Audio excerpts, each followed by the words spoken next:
Modelo CRISP. Nesse segmento vou apresentar a estrutura básica que normalmente é usada e implementada em um projeto de Machine Learning. É muito importante seguir uma metodologia na criação de um modelo de Machine Learning para garantir que não perdemos nenhuma das etapas necessárias para criar, testar e colocar em produção nosso modelo. De muitas dessas metodologias disponíveis, uma que é amplamente usada é o modelo CRISP-DM. O CRISP-DM fornece uma abordagem estruturada para o planejamento de um projeto, sendo uma metodologia robusta e comprovada. A propósito, CRISP significa Cross Industry Standard Process for Data Mining, que poderíamos traduzir por processo padrão intra-indústrias para mineração de dados, onde o termo mineração de dados pode ser substituído por Machine Learning. O modelo se desenvolve em 6 fases: entendimento do negócio, entendimento dos dados, preparação dos dados, modelagem, avaliação e implantação. Vamos analisar uma por uma. Entendimento do negócio. Primeiro, você precisa ter absoluta certeza de que se trata de um problema para ser resolvido com Machine Learning. É importante lembrar que Machine Learning não é uma solução para todos os tipos de problemas. Existem certos casos em que soluções robustas podem ser desenvolvidas sem o uso de técnicas de Machine Learning. Você não precisa de Machine Learning se pode resolver o problema pela programação tradicional. Aliás, esse é o caso da grande maioria das aplicações. Naturalmente, também não é o caso de usar Machine Learning se você não tem dados. Use Machine Learning quando você não pode codificar as regras. Muitas tarefas manuais, como reconhecer se um e-mail é spam ou não spam, não podem ser resolvidas adequadamente usando uma solução determinística baseada em regras. Um grande número de fatores pode influenciar a resposta. Quando as regras dependem de muitos fatores e muitas dessas regras se sobrepõem ou precisam ser muito bem ajustadas, fica difícil para um ser humano codificar com precisão as regras. Você pode usar Machine Learning para resolver efetivamente esse problema. Também é o caso quando você não pode escalar a aplicação. Por exemplo, você pode reconhecer manualmente algumas centenas de e-mails e decidir se eles são spam ou não. No entanto, essa tarefa se torna impraticável para milhões de e-mails. As soluções de Machine Learning são eficazes para lidar com problemas de larga escala. Dito isso, você precisa entender o que o cliente deseja realizar da perspectiva do negócio. Por exemplo, o principal objetivo do projeto pode ser manter os clientes atuais, prevendo quando eles tendem a se mudar para um concorrente e tomar ações preventivas para a manutenção do cliente. Ou melhorar as vendas cruzadas, fazendo melhores recomendações e aumentar a fidelidade do cliente com um serviço mais personalizado. Como uma meta inicial e provisória, o estudo será considerado um sucesso se as vendas cruzadas aumentarem 15%, os clientes passam mais tempo e visualizam mais páginas no site por visita, e o estudo termina dentro do prazo e do orçamento. Entendendo os dados. De acordo com uma pesquisa da revista Forbes, os cientistas de dados gastam 80% do seu tempo no entendimento e preparação dos dados. Entender os dados começa com uma coleta de dados inicial e prossegue com atividades para se familiarizar com os dados, em que você usa atributos visuais. Você deve explorar as correlações, variações temporais e padrões estatísticos dos dados. O principal propósito desta etapa é ficar intimamente familiarizado com cada coluna. Para isso, você pode usar programas como Power BI, Tableau ou Qlik. Os dados são divididos em estruturados e não estruturados. Em nosso exemplo de vendas cruzadas, usamos dados estruturados categóricos, como datas ou horas, páginas da web acessadas ou respostas a perguntas de múltipla escolha do questionário de registro. As variáveis estruturadas numéricas podem incluir a quantidade de cada produto solicitado, a quantia gasta durante uma compra e as especificações de peso e dimensões do produto. Variáveis não estruturadas, como textos e e-mails, também poderão ser usadas. Preparação dos dados.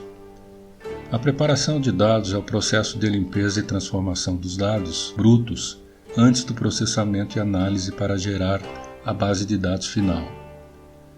A preparação de dados geralmente é uma tarefa demorada e trabalhosa, mas é essencial como pré-requisito para gerar insights mais profundos e eliminar vieses resultantes da eventual má qualidade dos dados. Provavelmente teremos de coletar dados de diferentes bases de dados e depois limpar os dados, isto é, remover dados estranhos e tratar outliers, preencher valores ausentes e eventualmente normalizar as colunas numéricas. Em seguida, vamos transformar e enriquecer os dados usando uma disciplina chamada de Feature Engineering, engenharia de recursos, e finalmente temos nossa base de dados pronta para a modelagem. Em nosso exemplo de melhorar as vendas cruzadas, muitas das decisões sobre quais dados iremos usar já foram tomadas nas fases anteriores. Porém, agora devemos definir aproximadamente quantos clientes iremos usar, isto é, o tamanho de nossa base de dados. Além disso, devemos selecionar as variáveis, atributos, que usaremos em nosso modelo. Note que o banco de dados de compras poderá conter informações confidenciais sobre os clientes, como nome, endereço, número de telefone e números de cartões de créditos, além de informações desnecessárias, como o nome da rua em que o cliente mora. A primeira pergunta a fazer é então: os dados são suficientes? É muito difícil dizer quantos dados você precisa para o seu problema de modelagem preditiva. É um problema intratável pelo qual você deve descobrir respostas através da investigação empírica e depende da complexidade do problema e do tipo de algoritmo que você vai usar. Como regra geral, você precisa de pelo menos 10 vezes mais exemplos do que os atributos em seu modelo, ou seja, 10 vezes mais linhas do que colunas. Como lidar com valores estranhos ou ausentes? Você também pode descobrir que alguns dos valores estão errados. O valor pode estar fora do intervalo de possibilidades, como vemos nas colunas de ID, ano de nascimento e carro nessa tabela. Se a correção não for óbvia, você poderá excluir o valor e deixá-lo como ausente. Porém, a maioria dos algoritmos de machine learning exige que os dados não tenham valores ausentes, ou eles preenchem todos os valores ausentes de maneira às vezes ingênua. Você pode fazer melhor do que eles porque você entende os seus dados. Para substituir valores ausentes, você pode, por exemplo, imputar os valores mais frequentes ou valores médios. Uma maneira mais sofisticada é usar um algoritmo que aprende os melhores valores de imputação para os dados ausentes. O algoritmo usa a similaridade dos atributos, as variáveis independentes, para prever os valores dos novos pontos de dados. Isso significa que o valor ausente recebe um valor baseado em quão parecido com outros pontos do conjunto de dados ele é. Outliers. Outliers são valores atípicos, observações que apresentam um grande afastamento da maioria das observações.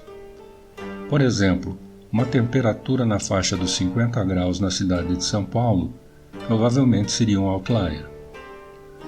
Os outliers podem ter muitas causas. Um aparelho para fazer medições pode ter sofrido um mau funcionamento transitório.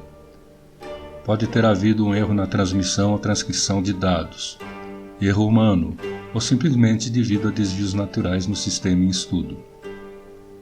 Por exemplo, um outlier pode ser simplesmente um dado correto em base de dados muito desbalanceadas como em doenças raras. Na figura não sabemos de fato se o ponto com o valor de 15 representa um tumor muito grande ou é simplesmente um erro de digitação. Teríamos que pesquisar mais para saber. Dados redundantes. Você também pode ter colunas redundantes, como por exemplo, idade e ano de nascimento. Isto convém ser eliminado. Normalização dos dados. A normalização é uma técnica frequentemente aplicada como parte da preparação de dados em Machine Learning. O objetivo da normalização é alterar os valores das colunas numéricas no conjunto de dados para uma escala comum, por exemplo, de 0 a 1. Isso é feito quando você trabalha com escalas muito diferentes em variáveis numéricas, mas nem todos os algoritmos requerem que os dados sejam normalizados. Feature Engineering ou engenharia de recursos. Recursos é mais uma palavra usada para denotar variáveis independentes. A engenharia de recursos é o processo de usar o conhecimento das variáveis existentes na base de dados para criar novas variáveis para ajudar os algoritmos de Machine Learning. A engenharia de recursos é fundamental para a aplicação do Machine Learning, porém é difícil e cara. Um exemplo trivial seria quando você tem uma tabela com preços de apartamentos e os metros quadrados correspondentes. Você pode criar uma nova variável de preço por metro quadrado. Na tabela a seguir, adicionamos a coluna dias, que corresponde aos dias transcorridos entre a data inicial e final. Porém, o Feature Engineering é muito mais sofisticado do que isso. Por exemplo, explorando os dados, poderíamos perceber que a variável target é uma função logarítmica ou exponencial de uma das variáveis independentes, ou que o produto de duas variáveis independentes tem correlação com a variável target. Modelagem. Agora passamos para a etapa de modelagem. Modelagem é o assunto central de Machine Learning, que é discutido em mais detalhes em outros vídeos. Na fase de entendimento do negócio, já saberíamos se o nosso problema é de predição ou descoberta. Vamos lembrar as diferenças. Nos modelos de predição, prevemos duas ou mais classes. Por exemplo, dadas as características físicas de um animal, prever se ele é um pato. Ou, dadas as dimensões, localização, número de banheiros e etc., prever o valor de uma casa.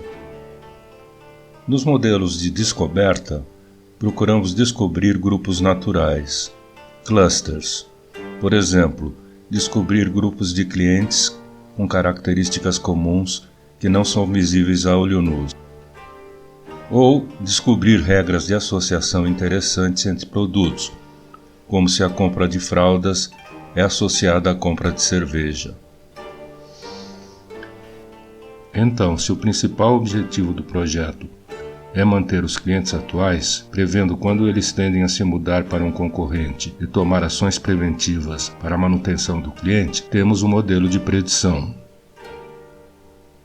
Mas se for melhorar as vendas cruzadas fazendo melhores recomendações e aumentar a fidelidade do cliente com um serviço mais personalizado, temos um modelo de descoberta, pois precisamos descobrir clusters de clientes com preferências semelhantes.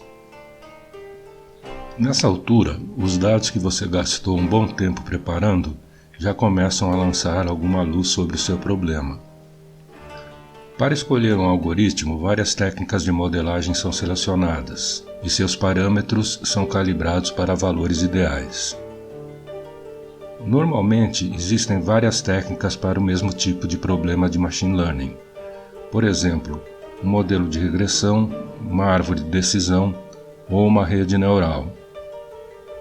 Entretanto, a modelagem não é definida pela ferramenta que você usa, e você não precisa ser um PhD, mas precisa saber o que os dados significam, entender a operação do negócio e como os modelos funcionam.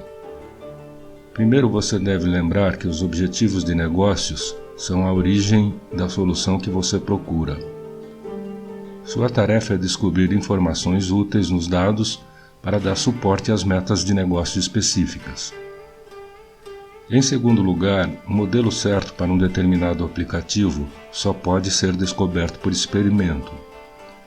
Em geral, os modelos são selecionados por tentativa e erro. Em terceiro lugar, lembre-se que você terá que explicar seus resultados para os executivos da empresa. Por isso, muitas empresas favorecem métodos em que os resultados são fáceis de interpretar.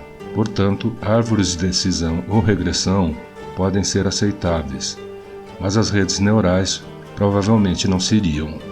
Porém, antes mesmo de construir um modelo, precisamos gerar um procedimento para testar sua qualidade. O teste nessa tarefa será para determinar o quão bem seu modelo funciona. Pode ser tão simples quanto dividir seus dados em um grupo de casos para treinamento e outro grupo para teste. Os grupos de treinamento são usados para ajustar os modelos matemáticos à base de dados, e os dados de teste são usados para verificar se o modelo funciona bem com dados que ainda não viu, isto é, para evitar o overfitting. Você precisa ter cuidado para que seus dados de treinamento e testes sejam consistentes. Por exemplo, não selecionando dados de treinamento e testes em períodos de tempos diferentes. Avaliação. Nessa etapa do projeto, já construímos um modelo, ou modelos, de qualidade aceitável. Antes de prosseguir, no entanto, você deve avaliar os resultados de seus esforços usando os critérios de sucesso de negócios estabelecidos no início do projeto. Essa é a chave para garantir que sua organização possa fazer uso dos resultados obtidos. Uma atenção especial é verificar se não há questões importantes que não tenham sido suficientemente consideradas.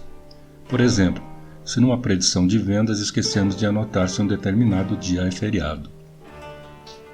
Um dos erros mais comuns em modelagem é o data leaking, que poderíamos traduzir por inclusão de variáveis não permitidas.